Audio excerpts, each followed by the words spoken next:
लहानुभक्तांना सप्रेम जय गुरु. आज आपल्यासोबत बोर्डा या गावातील एक ज्येष्ठ वयोवृद्ध व्यक्तिमत्व आहे, ज्यांनी प्रत्यक्ष समर्थ लहानोजी बाबांना पाहिलेलं आहे. त्याचप्रमाणे वंदनीय राष्ट्रसंतांचे बरेचसे अनुभव त्यांना आहेत. आज तारखेनुसार 11 ऑक्टोंबर या दिवशी वंदनीय राष्ट्रसंत तुकडोजी महाराज यांनी देह ठेवला आणि तो आजचा दिवस तारखेनुसार पुण्यतिथी याच दिवशी साजरी केल्या जाते. तर दादाजी, तुमचं सर्वात आधी तुमचं नाव सांगा. माझं नाव आहे गजानन अजावराव मानकर. मूळचे राहणारे बोर्डा. बोर्डाच गाव आहे तुमचं. तर तुम्ही समर्थ लहानोजी बाबांना पाहिलेलं आहे? हो, दर्शन झालं आहे. दर्शन झालं. तर वंदनीय राष्ट्रसंत तुकडोजी महाराजांसोबत तुमचा जास्त काळ व्यतीत झाला. तर राष्ट्रसंत तुकडोजी महाराजांचा तो वरखेडचा प्रसंग जो आहे, तो प्रसंग सांगा. महाराज प्रार्थनेला बसले होते. बरं. आणि प्रार्थनेला बसल्यानंतर मग प्रार्थना झाल्यानंतर पद्धत आहे बाबा 2 शब्द महाराज बोलावं कोणी प्रार्थनेच्या महत्त्वावर. हो. मग महाराजच होते स्वतः, ते उभे झाले आणि त्यांनीच भाषण सुरू केलं. बरं. भाषण सुरू केल्यानंतर मग त्याने या देशाची अवहेलना पाहून बरं नाही वाटलं त्याला. तर थोडेसे स्तब्ध राहिले ते 2 मिनिट. हो काय? मग 2 मिनिट महाराज स्तब्ध कहून आहे बा म्हणून तिचा एक सेवक उठला. आणि तो सेवक उठला आणि बाबाजी जवळ गेला. बाबाजी म्हणते, बाबाजी काय झालं म्हणते. काही नाही गड्या म्हणते, मला या देशाची म्हणते दारिद्र्य पाहून मोठी कदर येऊन राहिली म्हणते. किती मी फिरलो म्हणते, खंजिरी भजनानं जागृत केले लोक म्हणते. पण कधी हे स्वप्न साकार होईल या देशाचं हे तर काही मला समजून नाही राहिलं गड्या म्हणते. अशी काही थोडीशी अडचण आहे म्हणे, म्हणून ते मी या शब्दावर थोडंसं बोललो म्हणे प्रार्थनेच्या विषयावर. महाराज कधीही बोलत असे. आणि ते अशी सांगे, माझंच भजन नका म्हणत जाऊ म्हणे प्रार्थनेत. अर्जीपद जर म्हणत असलं तर कोणीही संतांचं भजन म्हणत जा म्हणे. हो, अशी त्यांची.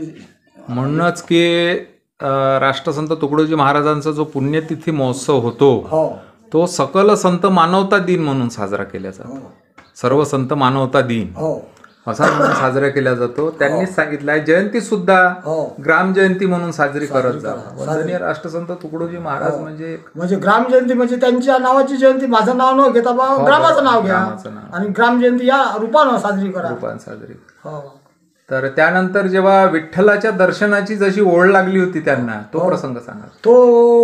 तो प्रसंग असा आहे, 2.5 ठोकरात पंढरपूर गाठला ते ना.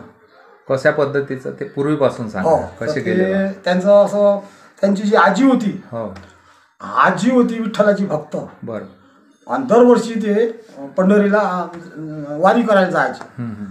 वारी करायला जायचे. तर मग तोच छंद महाराजला लागला. तर मग त्या वक्ती परिस्थिती महाराजाची खूप नाजूक होती. पैसे नाही, अदले नाही, बा कसं जावं काय जावं, जायचं तर आहे. बरं. हो, पाहून घेऊ म्हणे पंढरपूरचा बादशाह काय करते. तर म्हणजे गेले तर बडनेरा रोडवर गेले आणि बडनेरा रोड रेल्वे तर बसले. तर एक ठोकर खाल्ली म्हणते त्यानं, त्या इथं दौडले. असं काय? कोणाची? तिकीट चेकरची. बर. तिकीट बताव. आता त्याची जर तिकीट नव्हती तर काय सांगा ते. मारली म्हणते 1 ठोकर. बर. मग 1 ठोकर खाल्ली तिथं. मग दुसरी ठोकर गेली म्हणजे पंढरपूरले. आणि अर्धी ठोकर खाल्ली म्हणते रेल्वे स्टेशनच्या तिकीट चेकट पाशी. असं करून त्यानं ते पंढरपूर गाठलं. 2.5 ठोकरात पंढरपूर गाठलं. पण ते रिक्षावाल्याची गोष्ट, रिक्षावाल्याची जी गोष्ट आहे, ते विश्वास इतका होता त्याचा का पैसे नाही बा आपल्याजवळ. आणि रिक्षावाला पैसे मागणं आपल्याला पाहून घेऊन पांडुरंग काय करते ते. मग बसून तर त्याच्या मनात स्फूर्ती चढली रिक्षावाल्याच्या. बसा भाऊजी म्हणे, असून तर ते जा म्हणे, पैसे नसेल तर नका देऊ म्हणे. अशा पद्धतीनं त्यानं ते विठ्ठलाच्या देवळात दर्शन घेतलं. अशी त्याची तयारी. म्हणजे पैसा असो नसो, खूपच त्याची शक्ती, दानगी होती त्याची. आणि व्यवस्था म्हणजे अवस्था खूप होती चांगली. व्यवस्थेपेक्षा अवस्था चांगली होती त्याची. त्यांच्या हरिनामाच्या भजनाची लय खूप लागली होती त्यांना. बरं, तुम्ही काय तबला वादक म्हणून? तबला वाजवतो. असं मी तबला वाजवतो. आणि तुम्ही राष्ट्रसंतांच्या भजनात वाजवला आहे? वाजवला, कौंडण्यपूरला वाजवला. कौंडण्यपूरला वाजव म्हणे. त्याचे साथीदार होते. साथीदार म्हणे, अरे आला काय म्हणे, आमचं गाव जवळ आहे म्हटलं इथून. मी दरवर्षी इथं कौंडण्यपूरला येत असतो. पण मग बस म्हणे महाराजाच्या भजनावर तबला वाजव म्हणे. तुला जमते का म्हणे. हा, हा. जमव म्हणे, मी आहो म्हणे तो पाठीमागे. माझी हिंमत नाही होय. अच्छा, बाबा काय म्हणे मग? वंदनीय राष्ट्रसंत तुकडोजी महाराज बाबा काय? म्हणे हे बोर्डेचे लहान लहान लेकरं आहे म्हणे, हे यांचा तबला ऐकून घ्या म्हणे. आता म्हणे असं काय? कसा कसा वाजत येतं, हे बोर्डेची मंडळी आहे म्हणे, हो, हो. लहान लहान पोरं आहे म्हणे, हे शिकवले आहे म्हणे मास्तरनं म्हणे. असं काय? हो. तर आमच्या इथं जे वाडेकर मास्तर होते हम्म, हम्म. ते वय मोजरीचेच. बरं. आणि त्यांचा सहवास महाराजांच्या 2 वर्ष प्रचार कार्यात होता. असं काय? त्यांना पेटी वाजवत आहे, तबलाही वाजवत आहे, खंजिरी वाजवे, भजनही चांगलं बने, कलापथकही करे. हो काय? आणि ते अनायासे आमच्या गावात लाभले. बरं.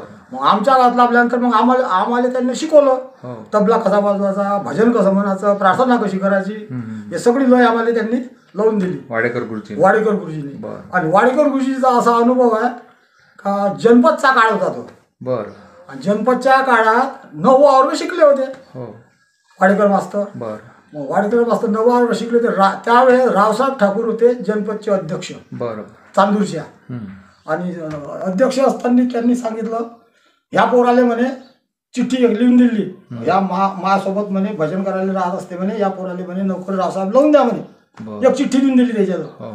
जशी ते चिठ्ठी पाहिली रावसाहेबानं तसंच त्याला ऑर्डरच निघून गेली कायची नोकरीची एका चिठ्ठीवर. ते असे आम्हाला वाडेकर गुरुजी सांगितले नेहमी. आणि त्यांच्यामुळं मग आम्हाला योग आला. मग मोजरीला कार्यक्रम होता गावात, गुरुदेव नगरात नाही, गावातला कार्यक्रमाचा अनुभव सांगतो. गावातला स्टेज होता मोठा. त्या स्टेज पाशी बरेचसे लोक आले. पण रावसाहेब ठाकूर जे होते हे महाराजाच्या स्टेजच्या मागं राहायचे नेहमी करता, सामना नाही घेते. हो, महाराजच्या स्टेजच्या मागं राहायचे. कोणी आला गेला असेल तर त्याचा आदर सत्कार करणं, किंवा कोणी गडबड करते काय बा, आता श्रीमंत माणूस पण महाराजावर अफाट शक्ती होती. तळेगाव ठाकूरचे आहे का? नाही, मोजरीचे. हे यायचे भैयासाहेबाचे वडील. अच्छा. यशोमतीचे आजोबा. अच्छा, रावसाहेब ठाकूर. हो, रावसाहेब ठाकूर. बरोबर. हो, यशोमतीचे आजोबा. मग एक दिवसचा असा प्रसंग आला, तिथं मग शाळेचे पोरं शिकाले होते. हो. ते आमच्या जे जयसिंगराव राऊत होते हे तिथं शिकाले होते. ते आता ते लागून होती जांबाची वाडी, आणि त्या जांबाच्या वाडीत होता सोकारी. शाळेचे पोरं जातच असते. एक जामता येणं तोडलं, आणि तो मुसलमान सोकारी होता. त्याला असं वाटलं का आता रावसाहेब भल्ले आपल्याला बा चोर पकडला बडाई दी. मग त्याच्या दिवाणखान्यात त्याला नेलं. या पोरगांना म्हणे पकडून म्हणे, कोणाचा अरे म्हणे भाऊ तू म्हणे, मी म्हणे दिवाकरावचा पुतण्या आहे म्हणे. काय म्हणे सोकारी म्हणे, एवढे म्हणे तुला दुसरे चोरच नाही दिसत काय म्हणे, या शाळेतल्या पोराला आणत असते काय म्हणे. अरे ते लेकरं आहे राजा म्हणे, ते तर खाणार आहे म्हणे, त्याचा अधिकार आहे म्हणे खायचा म्हणे. असं कधीच नाही करायचं म्हणे. खरा चोर जर असेल त्याला पकडत जायचं, असा अनुभव त्यांनी सांगितला. तर आणखी राष्ट्रसंताबद्दल काही सांगता येईल तुम्हाला? राष्ट्रसंताबद्दल अधिक बरीचशी माहिती आहे. टेकडीवरली माहिती सांगतो आता. बरं. दास टेकडी जे झाली ना, दास टेकडीवर मी टेलरिंग काम करू तिथं.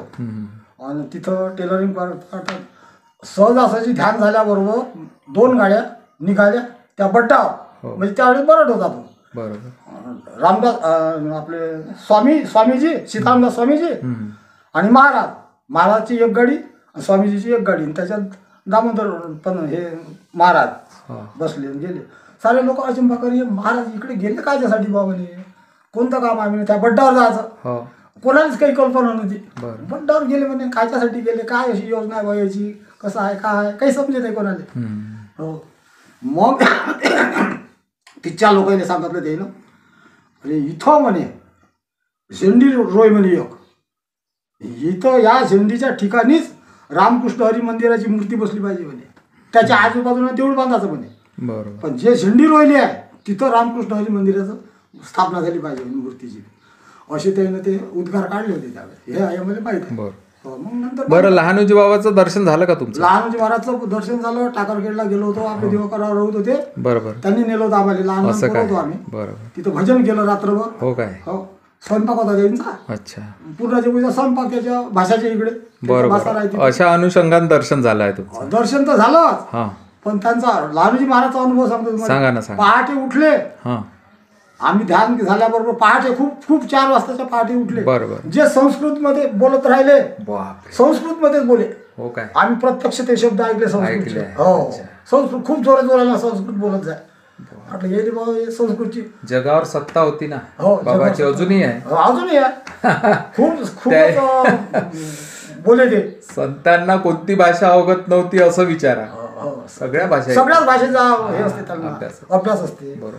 मग विश्वाची माझे घर आणि ते विश्वावर अधिकार आहे त्यांचा. हो, असं ते इतके अनुभव आहे बाबा माझ्या. तर दादा, तुम्ही जे काही वंदनीय राष्ट्रसंत तुकडोजी महाराजांच्या सहवासात राहिलेलं व्यक्तिमत्व आहे तुम्ही स्वतः. आणि लहानोजी बाबांचा जो संस्कृत बोलण्याचा तुम्ही प्रसंग सांगितला पहाटेचा, तर याबद्दल मी तुमचा फार फार आभारी आहो. जय गुरु, जय लहानोजी बाबा. समर्थ लहानोजी महाराज की जय.